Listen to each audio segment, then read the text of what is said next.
بسم اللہ الرحمن الرحیم۔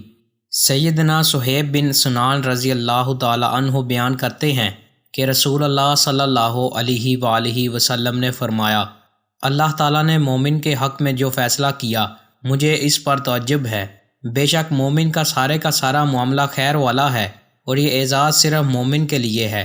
اگر اسے کوئی خوشی پہنچتی ہے اور وہ شکر ادا کرتا ہے تو یہ اس کے لیے بہتر ہے، اور اگر اسے کوئی تکلیف پہنچتی ہے اور وہ صبر کرتا ہے تو اس میں بھی اس کے لیے بہتری ہے۔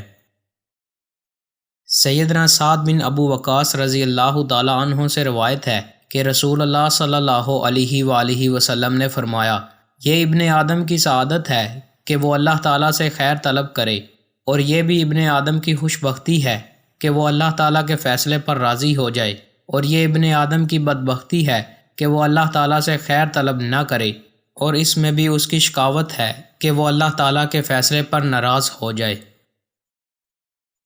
سیدنا ابو ہریرہ رضی اللہ تعالی عنہ سے مروی ہے کہ رسول اللہ صلی اللہ علیہ وآلہ وسلم نے فرمایا، آدم علیہ السلام اور موسیٰ علیہ السلام کا جھگڑا ہونے لگا۔ موسیٰ علیہ السلام نے کہا، اے آدم، تم ہمارے باپ ہو، تم نے ہمیں ناکام کیا اور جنت سے نکال دیا۔ ایک روایت میں ہے، تم وہ آدم ہو کہ جس کو اس کی غلطی نے جنت سے نکال دیا۔ آدم علیہ السلام نے کہا، اے موسیٰ، تم وہی ہو جس کو اللہ تعالیٰ نے اپنے کلام اور اپنی رسالت کے ساتھ منتخب فرمایا، اور تمہارے لیے اپنے ہاتھ سے تورات لکھی۔ اب کیا تم مجھے ایسی چیز پر ملامت کرتے ہو جو اللہ تعالیٰ نے میری تخلیق سے 40 برس پہلے میرے حق میں لکھ دی تھی؟ آپ صلی اللہ علیہ وآلہ وسلم نے فرمایا، اس طرح آدم علیہ السلام موسیٰ علیہ السلام پر غالب آ گئے، آدم علیہ السلام موسیٰ علیہ السلام پر غالب آ گئے۔